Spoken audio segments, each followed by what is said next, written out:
आज के समय में नॉर्थ कोरिया के हालात बहुत बुरे हैं, क्योंकि 90 के दशक में नॉर्थ कोरिया में भयंकर अकाल पड़ा, जिसमें लाखों लोगों को अपनी जान गंवानी पड़ी। वहीं एक बार फिर नॉर्थ कोरिया पर इकोनॉमिक क्राइसिस का संकट मंडरा रहा है। दरअसल नॉर्थ कोरिया आए दिन मिसाइलों का परीक्षण करता है और अमेरिका को युद्ध की धमकियां देता है। एक रिपोर्ट के अनुसार नॉर्थ कोरिया दुनिया का चौथा सबसे अधिक प्रतिबंध वाला देश है। आज नॉर्थ कोरिया पर 2000 से ज़्यादा प्रतिबंध लगे हुए हैं, लेकिन एक समय में नॉर्थ कोरिया की इकोनॉमी एशिया की सबसे फास्टेस्ट ग्रो इकोनॉमी थी और 70 के दशक में नॉर्थ कोरिया की ग्रोथ रेट 15% पर ईयर से बढ़ रही थी। फिर एकदम ऐसा क्या हो गया कि नॉर्थ कोरिया आज दुनिया के गरीब देशों में गिना जाता है। अगर हम नॉर्थ कोरिया का कंपैरिजन साउथ कोरिया से करते हैं तो 60 व 70 के दशक में नॉर्थ कोरिया की स्थिति साउथ कोरिया से बेहतर थी, लेकिन आज जितना साउथ कोरिया एक दिन में ट्रेड करता है उतना नॉर्थ कोरिया पूरे साल भर में नहीं कर पाता है। यानी आज के समय में साउथ कोरिया टेक्नोलॉजी से बहुत आगे निकल चुका है। वहीं नॉर्थ कोरिया की चर्चा हर दिन प्रतिबंध, मिसाइलों के परीक्षण और धमकियों के लिए होती है। तो आखिर क्या कारण है कि जो नॉर्थ कोरिया 70 के दशक में एशिया की फास्टेस्ट ग्रो इकोनॉमी था, वो आज दुनिया की सबसे पुअर कंट्रियों में से एक कैसे बन गया? इसी के बारे में मैं बताना चाहता हूँ इस वीडियो में। आज के समय में हमें दुनिया में ऐसे कई देश नज़र आते हैं जो एक समय में एक ही देश थे और वहाँ के लोग भी एक थे, लेकिन नफरत की बुनियाद पर खींची गई सरहद की लकीरों ने इसे दुनिया का सबसे खतरनाक बॉर्डर बना दिया है, जिसमें एक है भारत और पाकिस्तान और दूसरा नॉर्थ कोरिया और साउथ कोरिया। आज नॉर्थ कोरिया और साउथ कोरिया एक दूसरे के दुश्मन हैं, लेकिन ये दुश्मनी 70 साल से ज़्यादा पुरानी नहीं है। और आखिर क्या कारण है कि एक कोरिया दो देशों में बंट गया? कोरिया पूर्वी एशिया में एक छोटा सा प्रायद्वीप है, जिसके पूर्व में जापान सागर और पश्चिम में पीला सागर है, और इसकी सीमा जापान और रसिया से लगती है। कोरिया पर अनेक बार भारी आक्रमण हुआ है।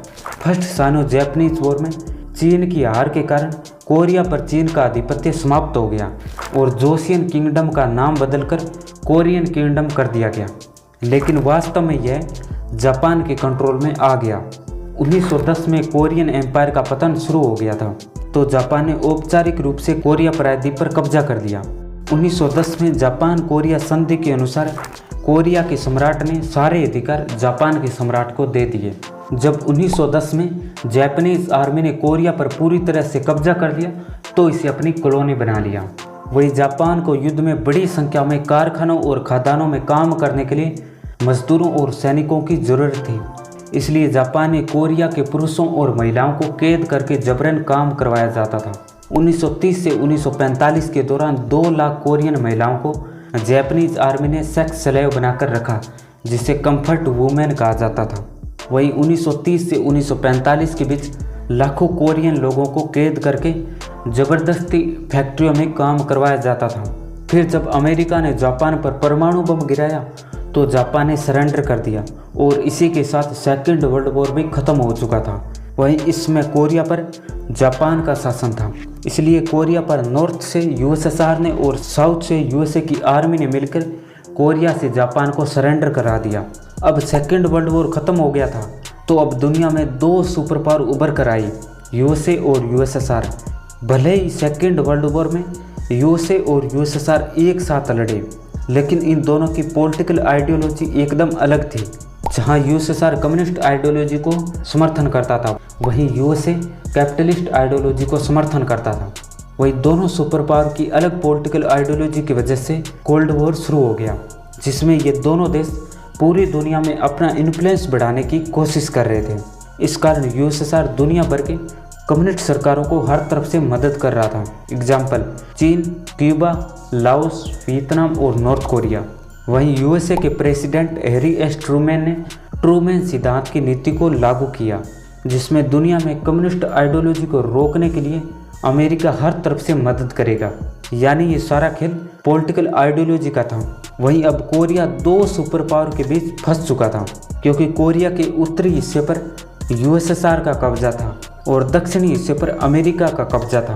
इसलिए दोनों देश कोरिया पर अपना प्रभाव बनाए रखना चाहते थे। इसलिए अब इस मुद्दे को आसानी से नहीं सुलझाया जा सकता था। तो आखिरकार इस मुद्दे पर यूनाइटेड नेशन ने फैसला लिया कि कोरिया में चुनाव करवाकर एक कोरिया बना दिया जाए।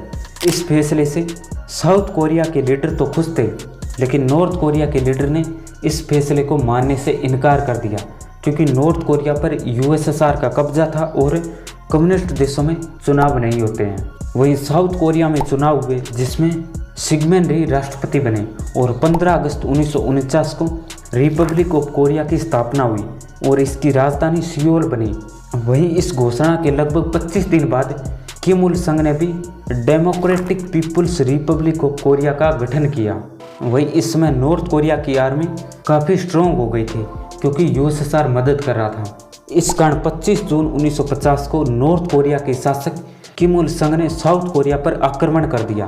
फिर यूनाइटेड नेशन में एक रेजोल्यूशन पास हुआ, जिसमें यूएसए समेत कई देशों ने मिलकर इस युद्ध का पासा ही पलट दिया, क्योंकि अमेरिका ने नॉर्थ कोरिया को चीन के बॉर्डर तक धकेल दिया। फिर नॉर्थ कोरिया को चीन और यूएसएसआर भी मदद कर रहा था। इसके बाद कोरियन युद्ध 3 साल तक चलता रहा। फिर जब युद्ध विराम हुआ तो 38वीं पैरेलल लाइन को दोनों देशों की सीमा मान लिया गया।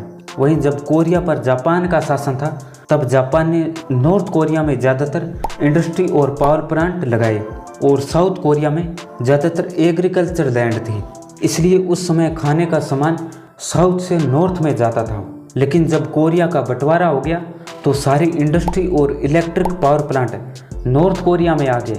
लेकिन नॉर्थ कोरिया में एग्रीकल्चर लैंड कम थी, तो नॉर्थ कोरिया में शुरू से ही खाने की किल्लत पैदा हो गई। वहीं इस समय कोरियन वॉर में अमेरिका ने नॉर्थ कोरिया पर इतने बम गिराए थे जिसमें लगभग नॉर्थ कोरिया की हर बड़ी इमारत को नष्ट कर दिया गया था। इस 3 साल चले युद्ध में कोरिया को पूरी तरह से बर्बाद कर दिया गया। तो इसके बाद किम इल संग ने नॉर्थ कोरिया को कमांड इकोनॉमी बना दिया। इसका मतलब था कि नॉर्थ कोरिया के लोगों से अधिकार छीन लिए गए, लैंड फार्म छीन लिए गए, मार्केट पर गवर्नमेंट का कब्जा हो गया। इसके अलावा हर एक प्राइस गवर्नमेंट तय कर सकती थी। ये बिल्कुल सोवियत संघ की तरह था। वहीं 1960-70 के बीच नॉर्थ कोरिया की इकोनॉमी में प्रतिवर्ष 15% की दर से वृद्धि हुई। यानी इस समय नॉर्थ कोरिया की स्थिति साउथ कोरिया से बेहतर थी। नॉर्थ कोरिया के लीडर किम इल संग का कहना था कि हमें खुद को सेल्फ रिलायंस बनना है, जिस वजह से हर नॉर्थ कोरियन को अपना सेक्रीफाइसेस करना होगा, उन्हें ज़्यादा घंटे काम करना होगा। लेकिन नॉर्थ कोरिया की सेल्फ रिलायंस की सच्चाई कुछ और ही थी। दरअसल नॉर्थ कोरिया खुद सोवियत संघ और चीन पर निर्भर था, जहां नॉर्थ कोरिया की ऑयल और फूड की डिमांड सोवियत संघ पूरी कर रहा था। वहीं 1950-60 के बीच सोवियत संघ ने नॉर्थ कोरिया को $1.65 बिलियन की मदद दी। वहीं चीन ने युद्धकालीन सारे ऋण को माफ़ कर दिया। इसके अलावा हजारों वर्कर्स को वापस नॉर्थ कोरिया में भेजा गया ताकि वे नॉर्थ कोरिया का इंफ्रास्ट्रक्चर को डेवलप कर सके। इसका नतीजा ये हुआ कि 2 साल के भीतर नॉर्थ कोरिया की इकोनॉमी पहले की तुलना में बड़ी हो गई। 1960 के दशक में नॉर्थ कोरिया में साउथ कोरिया की तुलना में हर चीज़ का तेज़ी से उत्पादन हो रहा था। वहीं जब स्टालिन की मृत्यु हुई तो निकिता क्रुश्चेव सत्ता में आए, तो इन्होंने डीस्टाइलाइजेशन को अपनाया। इससे चीन के साथ सोवियत संघ के रिश्ते काफ़ी खराब हो गए और इसका एडवांटेज नॉर्थ कोरिया को मिल रहा था, क्योंकि सोवियत संघ और चीन दोनों देश नॉर्थ कोरिया को अपने पक्ष में करना चाहते थे। इसलिए अब नॉर्थ कोरिया में सोवियत और चाइनीज एड आ रही थी। वहीं शुरू में किम इल संग को हेवी इंडस्ट्री लगाने का जुनून था, क्योंकि उनका मानना था कि हेवी इंडस्ट्री से हम जल्दी से सेल्फ रिलायंस बन जाएंगे। वहीं इस समय नॉर्थ कोरिया में जितना पैसा आ रहा था उसे मिलिट्री और इंडस्ट्री बनाने में खर्च किया जा रहा था। इसके लिए नॉर्थ कोरिया ने कई देशों से कर्ज लिया। फर्टिलाइजर प्लांट के लिए फ्रांस से $80 बिलियन, सीमेंट फैक्ट्री के लिए यूके से $160 बिलियन और हेवी प्लांट इक्विपमेंट के लिए जापान से $400 बिलियन। इस तरह नॉर्थ कोरिया ने केवल 5 सालों में $1.2 बिलियन का कर्ज लिया, जिससे वापस चुका पाने की क्षमता नॉर्थ कोरिया के पास नहीं थी। इस कारण 1976 तक कोई भी देश नॉर्थ कोरिया को लोन देने को तैयार नहीं था। वहीं अब पहली बार साउथ कोरिया की स्थिति नॉर्थ कोरिया से बेहतर थी और साउथ कोरिया तेज़ी से आगे बढ़ रहा था। वहीं जब 1991 में सोवियत संघ का विघटन हो गया तो जो नॉर्थ कोरिया को सोवियत संघ से फाइनेंशियल हेल्प मिल रही थी वो एकदम बंद हो चुकी थी। वहीं अब रसिया नॉर्थ कोरिया को सस्ते रेट में ऑयल बेचने को तैयार नहीं था, क्योंकि रसिया भी नॉर्थ कोरिया को मार्केट रेट पर ऑयल बेचना चाहता था। इस कारण अब सप्लाई 3.5 मिलियन टन से घटकर 15,000 टन रह गई। यानी ऑयल की कमी का मतलब ट्रांसपोर्ट रुक गया, इंडस्ट्री का काम एकदम रुक गया, कोयला खनन का काम रुक गया, बिजली संयंत्र बंद हो गए। इस कारण नॉर्थ कोरिया की इकोनॉमी केवल 3 सालों में 50% कम हो गई और इस समय नॉर्थ कोरिया अपने सबसे बुरे दौर से गुजर रहा था। वहीं जब नॉर्थ कोरिया में इलेक्ट्रिसिटी नहीं थी तब लोगों ने ठंड से बचने के लिए जंगलों को काटना शुरू कर दिया। इससे इन्वायरमेंट चेंज की समस्याओं का सामना नॉर्थ कोरिया को करना पड़ा। इस समय नॉर्थ कोरिया में भयंकर अकाल पड़ा, जिसमें करीब 30 लाख से ज़्यादा लोगों की भूखमरी और बीमारी से मृत्यु हो गई थी। वहीं एक बार फिर नॉर्थ कोरिया पर फिर से आर्थिक संकट मंडरा रहा है।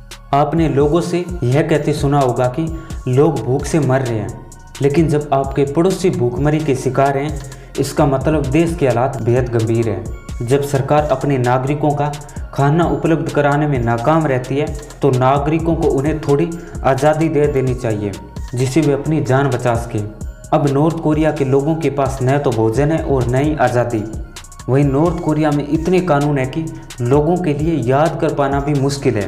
कई बार जब लोगों को गिरफ्तार किया जाता है और वे पूछते हैं कि उन्होंने कौन सा कानून तोड़ा है, तो अधिकारी कहते हैं कि उनको ये जानने की ज़रूरत नहीं है, बस इतना समझ ले कि उन्होंने कानून तोड़ा है।